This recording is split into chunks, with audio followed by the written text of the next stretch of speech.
வணக்கம். இது crime time. நான் நந்தா. திருவண்ணாமலையில் கனமழை காரணமாக மண் சரிவு ஏற்பட்டு வீடு முழுமையாக மண்ணில் புதைந்த நிலையில் அதில் சிக்கியவர்களின் உடல்கள் மீட்கப்பட்ட சம்பவம் அப்பகுதியில் பெரும் சோகத்தை ஏற்படுத்தியுள்ளது. எதிர்பாராத மண் சரிவு உயிர்களை காவு வாங்கியது எப்படி?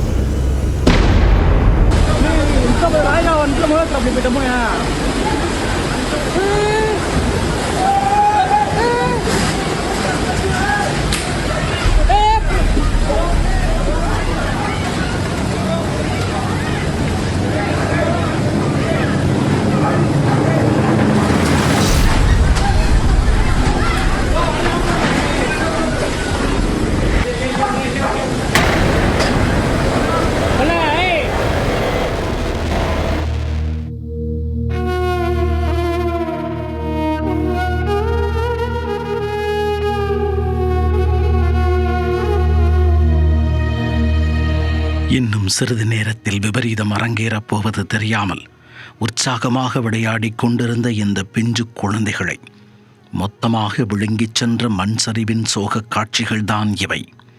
வீட்டிற்குள் இருந்தால் பாதுகாப்பு என்ற குழந்தைகளின் எண்ணத்தில் இடி விழுந்தது போல் உயிரை பறித்துச் சென்றுள்ளது இந்த இயற்கை பேரிடர். 7 பேரின் உயிரை காவு வாங்கிய சோக சம்பவத்தின் முழுமையான பின்னணி என்ன?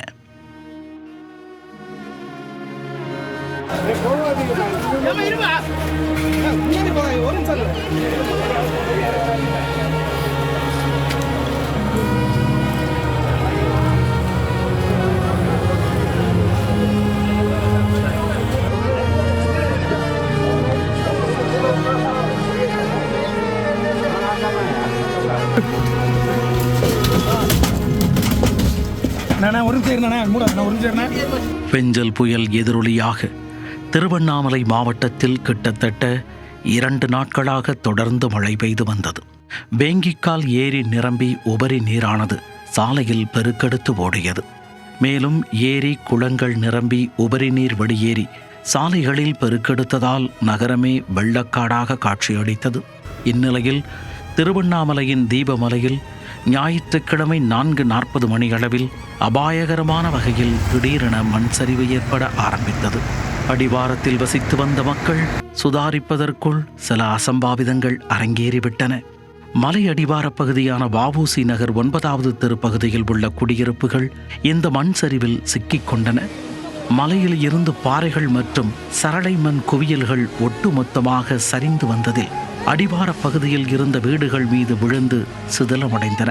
சுமார் 40 டன் எடை கொண்ட பெரும் பாறை ஒன்று சரிந்து வந்து அபாயகரமான வகையில் நின்றுள்ளது. மண் சரிவில் சிக்கிய 3 வீடுகளில் ராஜ்குமார் என்பவரின் வீடு முழுவதுமாக மண்ணுக்குள் புதைந்து போனது. மேலும் 2 வீடுகளில் குடியிருந்தவர்கள் உடனடியாக வெளியேறியதால் மண்ணில் புதையாமல் தப்பியுள்ளனர். ஆனால் முழுவதுமாக மண்ணுக்குள் புதைந்த ராஜ்குமாரின் வீட்டில் இருந்தவர்கள் என்ன ஆனார்கள்? அவர்களின் நிலை என்ன என்பது தெரியாமல் இருந்து வந்தது. அந்த வீட்டிற்குள் ராஜ்குமார், அவரது மனைவி மீனா, அவரது பிள்ளைகள் 2 பேர் மற்றும் அருகில் உள்ள வீடுகளைச் சேர்ந்த பிள்ளைகள் 3 பேர் என மொத்தம் 7 பேர் இருந்ததாக கூறப்படுகிறது. தொடர்ந்து கனமழை பெய்து வந்ததன் காரணமாக அவர்கள் வெளியே எங்கேயும் செல்லாமல் வீட்டிற்குள்ளேயே இருந்துள்ளனர். மண் சரிவு ஏற்பட்ட போது ராஜ்குமார் வீட்டருகே இருந்த மரங்கள் வேரோடு சாய்ந்து அவரது வீட்டு கதவை அடைத்து கொண்டுள்ளன. இதனால் அவர்களால் வெளியேற முடியாமல் உள்ளேயே சிக்கிக்கொள்ள நேரிட்டது. அதன் பின் சரிந்து வந்த மண் மற்றும் பாறைகள் வீட்டை முற்றிலுமாக மூடியதால் அவர்கள் வீட்டிற்குள்ளேயே சிக்கிக் கொண்டனர். மண் சரிவு ஏற்பட்ட பிறகு ராஜ்குமாரின் செல்போன் சுமார் 1 மணி நேரம் வரை இணைப்பில் இருந்துள்ளது. அதன் பிறகு ஸ்விட்ச் ஆஃப் ஆகிவிட்டது. இந்த சம்பவம் குறித்து தகவல் அறிந்ததும் காவல்துறையினரும் தீயணைப்பு துறையினரும் சம்பவ இடத்திற்கு விரைந்து வந்தனர். மாவட்ட ஆட்சியர் பாஸ்கர பாண்டியன், மாவட்ட எஸ்பி சுதாகர் ஆகியோரும் சம்பவ இடத்தில் மீட்பு பணிகளை துரிதப்படுத்தினர். ஆனால் மண்ணுக்குள் புதைந்த வீட்டிற்கு மேற்பகுதியில் மிகப்பெரிய ராட்சத பாறை சரியும் நிலையில் அபாயகரமான வகையில் இருந்ததால் மீட்பு பணியில் தொய்வு ஏற்பட்டது. மண்ணை அப்புறப்படுத்தி மீட்புப் பணியில் ஈடுபடும் பொழுது ராட்சத பாறை சரிந்துவிடக்கூடும் என்பதால் அப்பகுதியில் வசித்து வந்த அனைவருமே முன்னெச்சரிக்கை நடவடிக்கையாக வெளியேற்றப்பட்டு தற்காலிக முகாம்களில் தங்க வைக்கப்பட்டனர். இதையடுத்து தேசிய பேரிடர் மீட்புப் படையினருக்கு தகவல் கொடுக்கப்பட்டது. திண்டிவனத்தில் இருந்து துணை கமாண்டர் ஸ்ரீதர் தலைமையில் 30 பேர் கொண்ட தேசிய பேரிடர் மீட்புப் படையினர் நள்ளிரவில் திருவண்ணாமலை வந்தடைந்தனர். மண்ணுக்குள் புதைந்த வீட்டிற்குள் ஆட்கள் இருக்கிறார்களா என்பதை கண்டுபிடிக்க மோப்ப நாய்கள் ரூபி, மிர்சி வரவழைக்கப்பட்டன. மேலும் அரக்கோணத்தில் இருந்து ஹைட்ராலிக், ஏர்லிஃப்டிங் பேக், ஹிட்டாச்சி வாகனங்கள் உள்ளிட்டவையும் வரவழைக்கப்பட்டன.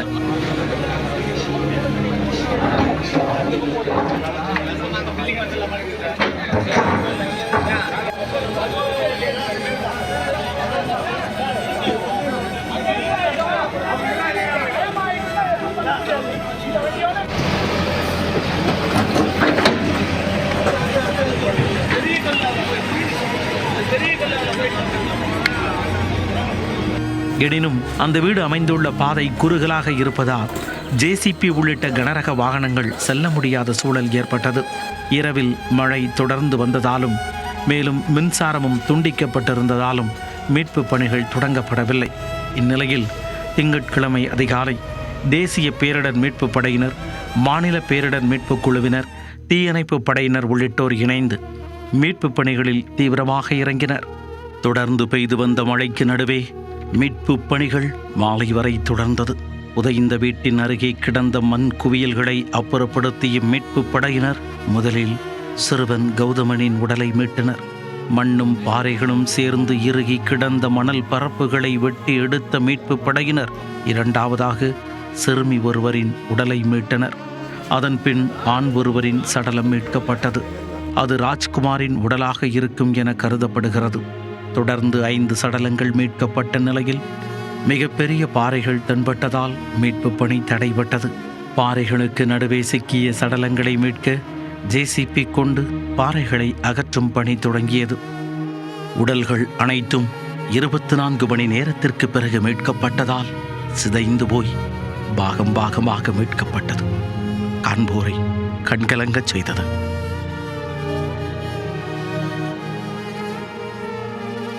இதையடுத்து மலையடிவார பகுதிகளில் வசிக்கும் அனைத்து குடியிருப்பு வாசிகளையும் மழை பொழிவு முடியும் வரை அங்கிருந்து வேறு இடங்களுக்கு அழைத்துச் சென்று பாதுகாப்பாக தங்க வைத்துள்ளனர்.